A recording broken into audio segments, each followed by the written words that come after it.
మీలో ఐకమత్యం లేకనో లేకపోతే ఆర్థిక ఇబ్బందులతోనో జిఎస్ఎల్ మెడికల్ ఇన్స్టిట్యూషన్స్ మరియు కిమ్యూ ఇంటర్నేషనల్ యూనివర్సిటీ భాగస్వామ్యంతో ఇండియన్ అలైన్డ్ ఎంబీబీఎస్ కోర్స్ అడ్మిషన్లు అందిస్తోంది నియో. పోలీసులు తప్పుడు కేసులు పెడతారనో భయపడితే జీవితాంతం మన బానిసలాగానే బతకాల. భారతదేశంలో బానిస బతుకు బతికేదానికన్నా చెప్తాను కదిరి ప్రాంతంలోనో ఎక్కడన్నా బ్యాక్వర్డ్ ఏరియాలలో వలసపోతున్నారు. కేరళకు, బెంగళూరుకు, మద్రాసు. ఇక్కడ నుండి మన ఆస్తులు అమ్ముకొని బెంగళూరు, మద్రాసు, హైదరాబాద్ ఇంకోసారి పోయి బతుకుతే మంచిది. రాయలసీమ బిడ్డలంటే పౌరుషంతో ఉంటారంటారు. ఆ పౌరుషము తారకత్రంలో ఉండేటువంటి వైఎస్ఆర్సీపీ చాలా మంది అధికారులు మండల హెడ్ క్వార్టర్లో చేయమని చెప్తారు. నేను ఇప్పుడు నుండి ఎక్కడ ప్రోగ్రాం పెడితే అక్కడే చేస్తాను. అది ఎన్ని కేసులన్నా కావచ్చు, పర్మిషన్ ఉండొచ్చు, ఉండకపోవచ్చు. ఎవరో కొంతమంది చెప్తా అంటే మేము రాళ్ళదాడి చేస్తాము, ఇంకోటి చేస్తాము. అయ్యా నా 19 ఏళ్లలోనే నేను జైలు చూసినా.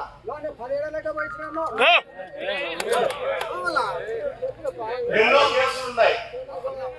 నా జీవితంలో 60 ఏళ్ళు ఉంటే 20 ఏళ్ళు నేను ప్రతి సంవత్సరం 3 నెలలు 2 నెలలు లోపల ఉందనే ఈ 10 సంవత్సరాలు తప్ప. అతను చెప్తాడు కేసులు పెట్టించా, పోలీసు వాళ్ళతో తెప్పించాలి. అయ్యా ఈ రోజు అతను ఏం చెప్తా అన్నాడో ఈ రోజు మనం గుడుతున్నాం తింటే పోలీసు వాళ్ళతో చెప్పేవానికి బూట్లతో కొట్టుకుంటూ వస్తారు మన ప్రభుత్వం వస్తే.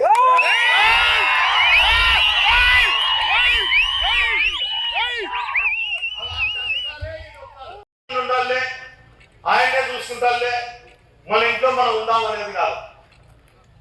దాడన్నా కూడా ఈ కాన్ఫరెన్స్ లో ఉన్నటువంటి వైఎస్ఆర్సీపీ నాయకులు అందరూ తోడుంటేనే విప్లవం అనేది వస్తుంది. ఆ విప్లవం రానంత వరకు మనం బానిసలుగానే బతకాల. నాకు భయమైదాన్ని దారిపెట్టుకు వచ్చినప్పటి నుండి నేను దినదినానికి దిగజారుతున్నానా లేకపోతే మీ అందరి అందరితో కూడా నేను పౌరుషంగా ఉండానా అని ఇది నాకే తెలియడం లే. ఇప్పుడు ఈ రోజు నాకు వస్తుంది, రేపు మీకు వస్తుంది, మొన్న రోజుకి వస్తుంది. కేసులు అనేది మామూలే.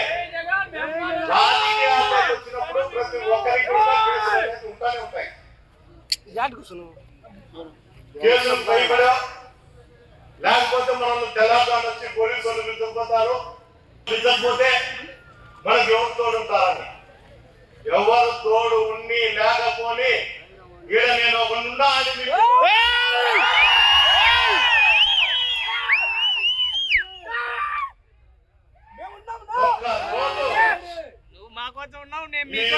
నేను రాలేకపోతే మళ్ళా 2 రోజులకైనా మీ దగ్గరకు వస్తాను. మీకోసం నేను పనిచేస్తాను. నేను ఈ కాన్ఫరెన్స్ ఇన్ఛార్జ్ వచ్చినప్పటి నుండి పదే చెప్తానా. దాదాపు నేను చెప్పిన దానికి నేను కట్టుబడి ఉంటాను. అయ్యా మనం ఏమన్నా పెళ్లిళ్ళకు పోతున్నాం, ఏమన్నా రాజకీయాలు చేస్తున్నా, రాజకీయాలు ఉండాలో ఆ పరిస్థితి మన కదా వద్దు. నేను మనసులో చెప్పిన నేనంటే మీకు నచ్చకపోతే మీ ఇంటి దగ్గర ఉండండి, కానీ తెలుగుదేశం పార్టీలో తాడిపుత్రులు చేరాకని నేను చెప్పిన.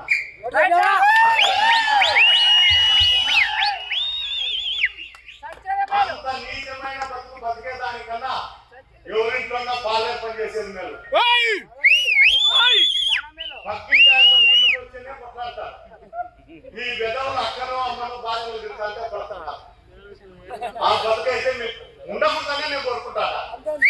అది అధికారులకైనా వర్తించవచ్చు, తెలుగుదేశం నాయకులకు కార్యకర్తలకు వర్తించవచ్చు. నేను ఎవరికి భయపడే ఆలోచన లేదు. నా ఇల్లు ఇంకా 20 కేసులు పెట్టినా, ఇప్పుడు 20 18 ఉన్నాయి, ఇంకా 20 కేసులు ఉన్నా. ఆ విధాలు మాత్రం నేను భయపడను. దొంగతనాలు చేసి నా ఇంకా కేసులు పెట్టారంట. ఇప్పుడు చిల్లర దొంగతనాలంతా సీఎంలు డిఎస్పీలు కొడతాంటే మమ్మల్ని ఎందుకు కొడతారు సార్? మేము కూర్చుకోండి గడ్డే లేకపోతే పిట్టాకి కొట్టాము. సంజీవ్ నగర్ లో ఉంటారు, వాడు ఎన్ఓసీలు సంతకాలు పెట్టారు.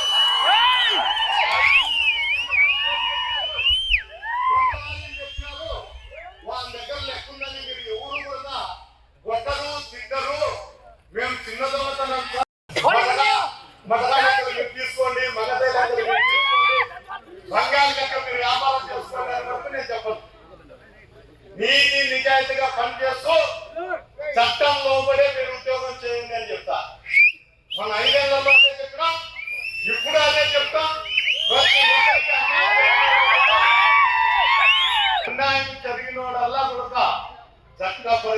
ఏం జరుగుతుందో దాన్ని తిరిగి చెల్లించే బాధ్యత కూడా మీకుంది. మీరు చెల్లించకపోతే నష్టం జరిగి అన్ని జరిగి రేపు పొద్దున్న ఆవిష్కారానికి వచ్చినా కూడా ఆ కుటుంబాలు అన్యాయం చేస్తున్నాయి. అలాంటివి మళ్ళా ఇప్పుడు కోర్టులోకి వచ్చి తప్పు సాక్ష్యం చెప్తారు అని చిన్న చిన్న చిల్లరలో చెప్తాను. నేను చెప్పేది కాదు.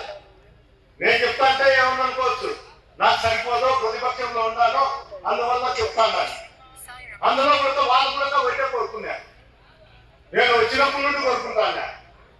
నాకు రాజకీయ శత్రువైనా మిత్రువైనా అంతా కూడా మీరే. ఈ మధ్య కోరుకున్నారు. నేను ఇప్పటికైనా ఒప్పుకున్నా. అటు ఇటు కానవి కాదు.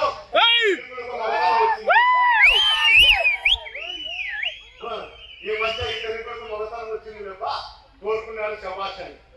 అంటే ఎప్పుడైనా కానీ శత్రువు కానీ మిత్రువు కానీ అదే కోరుకోవాలి. గ్రామం రాష్ట్రంలో కానీ కాన్షియస్ లో కానీ సరైన కోరుకున్నప్పుడే వాళ్ళు మగవాడు మనగాడు కూడా దెబ్బతలుతుంది అనుకోవచ్చు. మన మోటార్ సైకిల్ పోతే కింద పడినా కూడా దెబ్బతలుతాయి. మన పొలంకానికి పోయినప్పుడు మొక్కలో మానం పెట్టే పురుగు పుట్ట పెట్టే కూడా మనకు ప్రాణాలు అందరూ తెలివైన వాళ్ళే. అతి తెలివి వస్తుందని చెప్పేది ఈ దరిద్రం ఏంటికని మనం ముట్టుకోవాలా. ఈ కాన్షియన్స్ లో ఉన్నదానికి ఈ కాన్షియన్స్ లో మనం తిరుగుతున్న దానికి ఎక్కడ ఈ దరిద్రం మనకే వచ్చి పడింది. పోరాటం తప్పదని పోరాడే నైజం మనలో ఉంటే ఎంత తోడు కూడా మన జోలికి వచ్చే పరిస్థితి కూడా ఉండదు. మన దిక్కు చూడాలంటే వణుకు రావాలా, వణుకు రావాలా. నాకేంటికి అనుకునే బదులు అందరూ కలిసికట్టుగా పోరాటం ఉంటే ఉంటుంది, పోతే పోతుంది. నాకు దేవుడు అంత ఇంత ఇచ్చినాడు. దాంట్లో నాకు చేతనడానికి నేను సాయం చేస్తాను. మీరు ఎవరు కూడా ఎంత చేయాల్సిన అవసరం లేదు, ఇంకోటి లేదు. ఎప్పుడు ప్రోగ్రాం చెప్పినా కూడా పోలీసు వాళ్ళు అడ్డం చెప్తారనో ఇంకోటి చెప్తారనో నిరుత్సాహం పడకండి. ప్రతి ఒక్కరూ